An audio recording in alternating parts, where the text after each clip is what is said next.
Desainer militer dan negara tempat mereka bekerja selalu berusaha mengalahkan satu sama lain di medan perang, dan menciptakan artileri besar-besaran tidak terkecuali. Meskipun ada banyak artileri yang sangat besar yang diproduksi, dan beberapa bahkan lebih besar dari yang tercantum di sini, 4 senjata ini adalah salah satu yang benar-benar digunakan dalam pertempuran. Tapi sebelum lanjut, jangan lupa like, klik subscribe dan aktifkan bel notifikasi channelnya, agar tidak ketinggalan video menarik lainnya.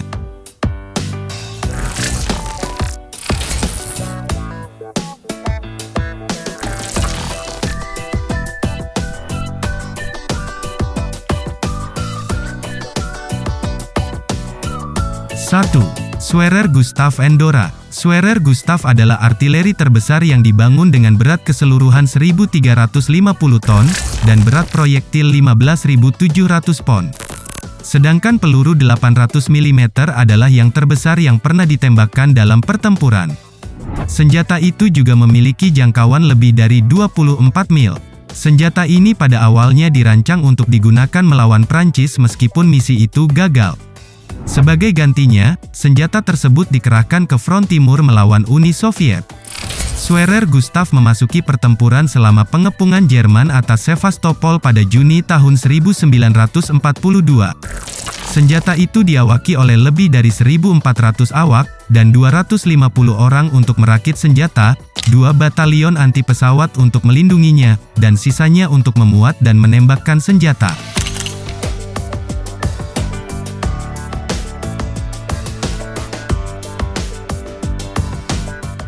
2. Karl Gerhardt. Produk Jerman lainnya, Karl Gerhardt adalah mortir self-propellet yang sangat besar. Ukurannya yang besar membuatnya merepotkan, jadi ia biasanya dibongkar dan dipasang kembali saat tiba di posisi tembaknya. Karl Gerhardt dirancang sebagai senjata pengepungan, khususnya untuk menyerang garis Maginot. 21 awaknya dapat menembakkan peluru penghancur bunker 600 mm.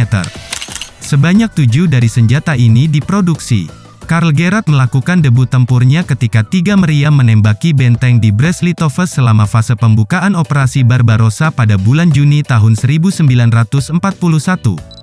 Tahun berikutnya, pasukan Karl Gerhardt mengambil bagian dalam pengepungan Sevastopol pada bulan Juni dan Juli tahun 1942.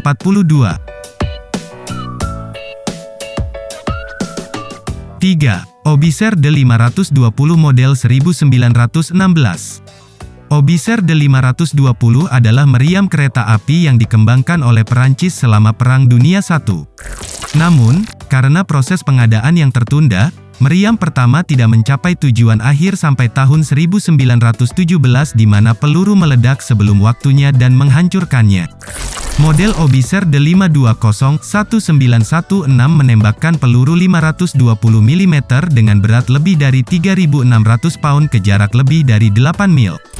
Ketika Jerman menginvasi Prancis pada tahun 1940, senjata yang tersisa sedang direnovasi untuk pertempuran di mana senjata ini dirampas masih di bengkel oleh Jerman. Jerman, dengan kecenderungan untuk artileri yang sangat besar, membawa Obiser D520 dalam pengepungan Leningrad pada tahun 1942, sebelum juga dihancurkan oleh peluru yang meledak sebelum waktunya di Laras pada Januari tahun 1943.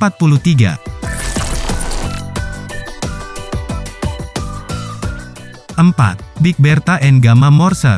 Big Bertha dan Gamma Morser keduanya merupakan pengembangan dari howitzer yang dirancang oleh Krupp untuk Jerman menjelang Perang Dunia I. Big Bertha adalah artileri bergerak, sementara Gamma harus ditempatkan sebelum menembak. Meskipun mereka digerakkan oleh rel untuk operasi di berbagai area, kedua senjata dapat menembakkan peluru dengan jangkauan hampir 9 mil. Kedua jenis senjata tersebut digunakan untuk melawan Belgia selama tahap pembukaan Perang Besar pada tahun 1914. Senjata Big Bertha berhasil menghancurkan banyak benteng di Belgia dan Prancis dan memperoleh reputasi di kedua sisi atas kekuatan mereka. Gamma Morsers juga digunakan selama penghancuran benteng di Liege, tetapi karena mobilitas mereka yang terbatas, sebagian besar senjata dihancurkan atau ditangkap, meskipun Krupp berhasil menyembunyikan satu Gamma di bengkel mereka.